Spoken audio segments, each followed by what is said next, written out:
At first glance, it seems like just another formal outfit, something you wear to events that call for a certain level of polish and tradition. But hidden in that clean silhouette is a story that doesn't immediately reveal itself. A story tied to status, subtle defiance, and a moment that quietly reshaped how men dressed for the evening. So why is it called a tuxedo? And where does that name actually come from?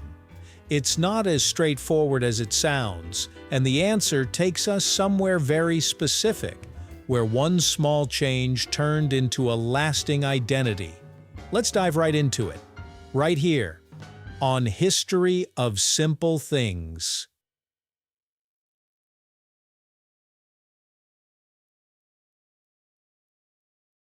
Before the tuxedo existed, formal evening wear for men was dominated by the tailcoat, a highly structured garment with a long split back that extended into two tails. This style, often paired with a white bow tie and waistcoat, was considered the proper attire for formal dinners and events throughout the 19th century. It was rigid, both in appearance and in the social expectations surrounding it. The tailcoat signaled status and adherence to tradition, leaving very little room for variation. At the time, clothing wasn't just about personal style. It was a reflection of one's place in society. Any deviation from the norm risked being seen as inappropriate or even disrespectful, especially in elite social circles where etiquette was closely observed. The shift toward what we now recognize as the tuxedo began in England during the late 1800s. Edward, the Prince of Wales, later King Edward VII, played a key role in this transition, seeking a more comfortable alternative to the formal tailcoat. He commissioned a short evening jacket from his tailor, Henry Poole and Company. This jacket eliminated the long tails while maintaining a refined appearance suitable for dinner settings. It was still elegant, but noticeably less rigid. This new style, often referred to as a dinner jacket, represented a subtle but meaningful change. It suggested that formal wear could evolve, becoming slightly more relaxed without losing its sense of occasion. The name tuxedo, however, did not originate in England. It emerged in the United States, specifically in Tuxedo Park, an exclusive social club in New York established in the late 19th century. The club was a gathering place for wealthy and influential individuals who were often early adopters of new trends.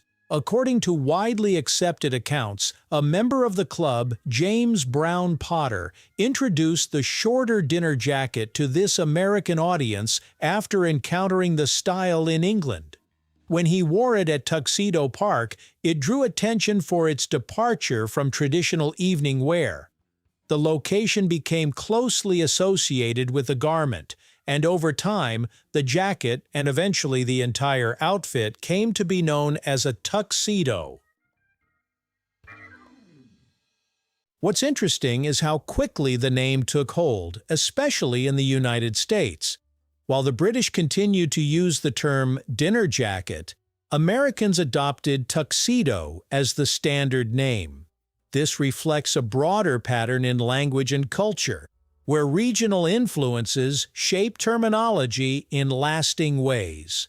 The word itself carries a sense of place, anchoring the garment to a specific social environment rather than a functional description. It's a reminder that fashion isn't just about design. It's also about context, identity, and the stories people attach to what they wear. In this case, a single location provided a name that would outlast the era it came from. As the tuxedo gained popularity, it gradually replaced the tailcoat in many semi-formal and even formal settings. By the early 20th century, it had become the preferred choice for evening events that didn't require full white tie attire. Its simpler design made it more accessible while still maintaining an air of sophistication. Over time, variations emerged, including different lapel styles, fabrics, and accessories.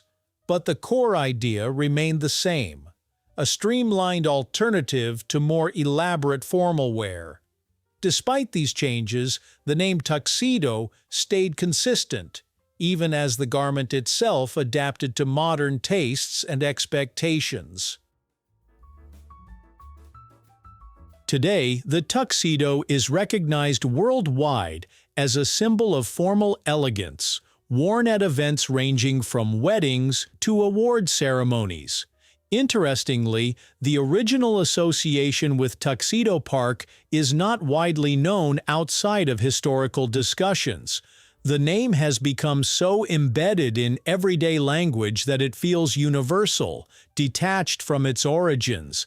Yet that origin still matters, because it explains why the term exists at all.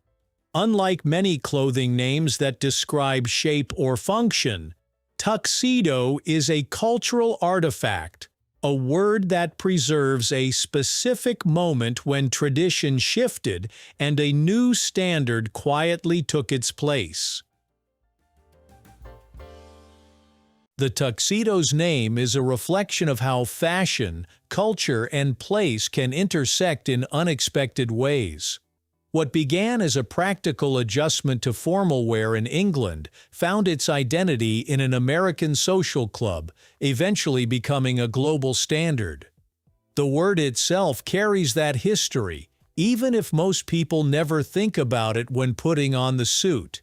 It's a reminder that everyday terms often have deeper roots, shaped by moments of change that ripple outward over time. In the case of the tuxedo, a small departure from tradition didn't just create a new style, it left behind a name that continues to define formal elegance today. Thank you for watching. If you have suggestions for our next video, feel free to share them in the comments below. We'll be sure to give you an acknowledgement for your contribution.